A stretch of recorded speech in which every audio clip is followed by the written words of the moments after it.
Hi, welcome to winemastery.co.uk. My name is John Lightfoot and this is John Murphy. And we're here to tell you all about wine, help you find wine, if not the wines that you will absolutely love.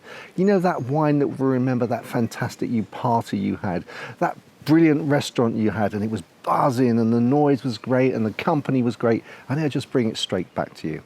We're trying to help you find those sort of wines, aren't we, John? That, John, is exactly what we're trying to do, yes.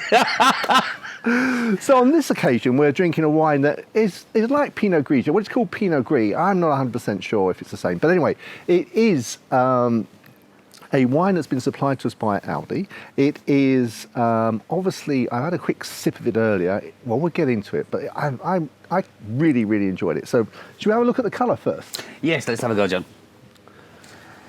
Actually, I should have brought some white paper outside because it's going to be a little bit difficult with the green lawn. Yeah, but because I was just about to say there's a green hint there, but I think you can find that kind of hair, that light yellow hair colour in there. Yeah. So you can still see it fairly well. If you give it a bit of a stir around, you can see it a little bit better. Yeah, I know. Not that it matters because it has no reflection on the taste or the quality of the wine, but there seem to be, I don't know, just because of the light here, the legs seem to be quite substantial. I didn't even have a look.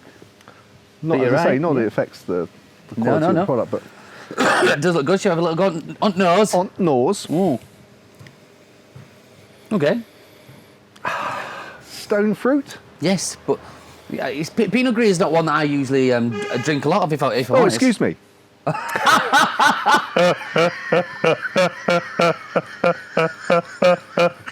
One sip of wine, and this is what we get. Yeah, it's one of the dangers of filming outside. Yes, on the lawn. See, it's not.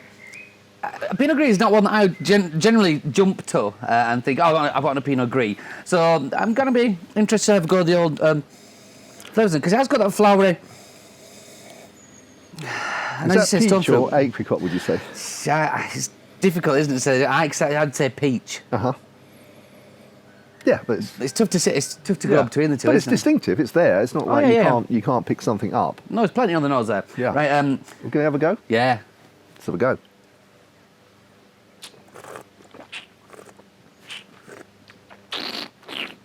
Soft. I've got another. Now, that for me is a good, honest. It's like I said, table wine. I mean, it's something that I'd want to eat something with. Not because it's unpleasant on its own, but I just think the acidity. Obviously, they say you drink where it grows, don't you? Yeah. The cuisine suits the kind of the wine. Yeah. And I could just imagine this with some pasta, carbonate or something like that. I could just imagine too. In fact, drinking this is reminding me the buzz, because we're still in lockdown here, so not been to a restaurant for a long while, and it's really sort of making me yearn for that sort of Italian buzz. I can just imagine. And remember, actually, the taste is giving me a link to busy Italian, noisy restaurant, buzzing, everyone smiling, laughing, aided by such wonderful aids as Pinot Gris. I love it, John. I love it. I just love your description. I 100% know where you're coming from, because it is in lockdown and we are really missing the kind of the restaurants and things. But flavour-wise, it's got that soft stone fruit. It's really quite soft. The acidity is right nice in there. For me, it has a bit of elderflower, kind of elderflower that goes with the peachiness. On the taste or on the nose? On the taste. On the both. Okay. I'm getting it there. Nice bit of acidity. It's not overly complex.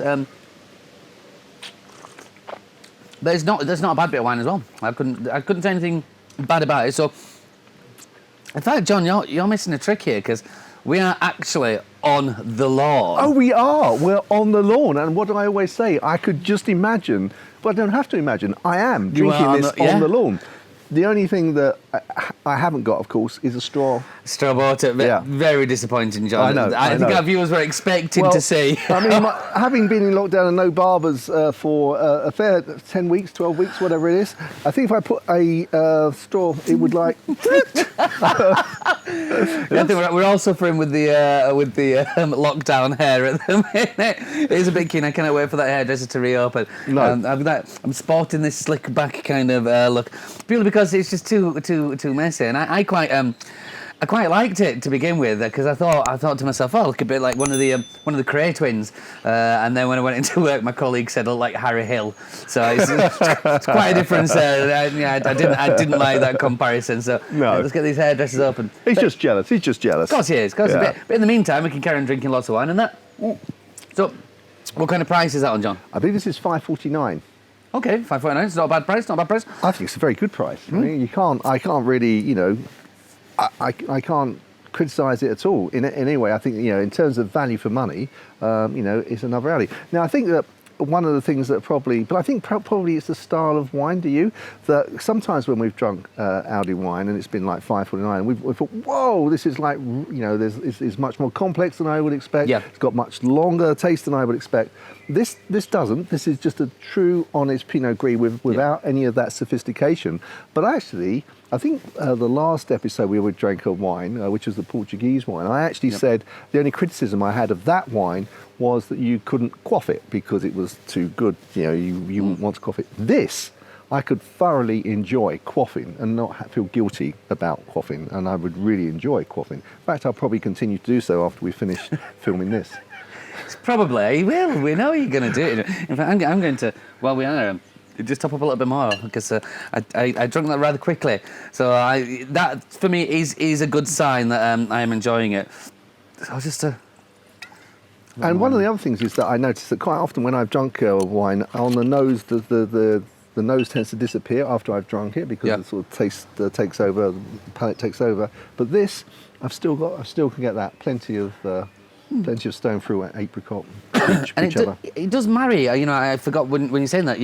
On the nose there, I found the apricot and or peach, whichever one. I'm still going peach on there, and then the elderflower, and then upon tasting it, it's funny because that's exactly what I got on the palate as well. I got the elderflower and the peach stroke apricot, so that's quite a good thing. Yeah, absolutely. Well, guys, I think this is well worth buying a bottle, giving it a try. I don't think you'll be disappointed. At $5.49, it's well more than worth a punt. At $5.49, you're not going far wrong with that. No, you're not. Absolutely not. Well, another fantastic one for Aldi, and Aldi did ship to this for us to review. So thank you very much, guys. Really appreciate that. If you've not already, please subscribe to our channel. It helps make sure you get notified when we release a new video. Also, if you could click the thumbs up if you enjoyed the video, it helps other viewers find us. Until the next video, we really look forward to seeing you then. Until then, chin chin. Chin chin. Chin chin.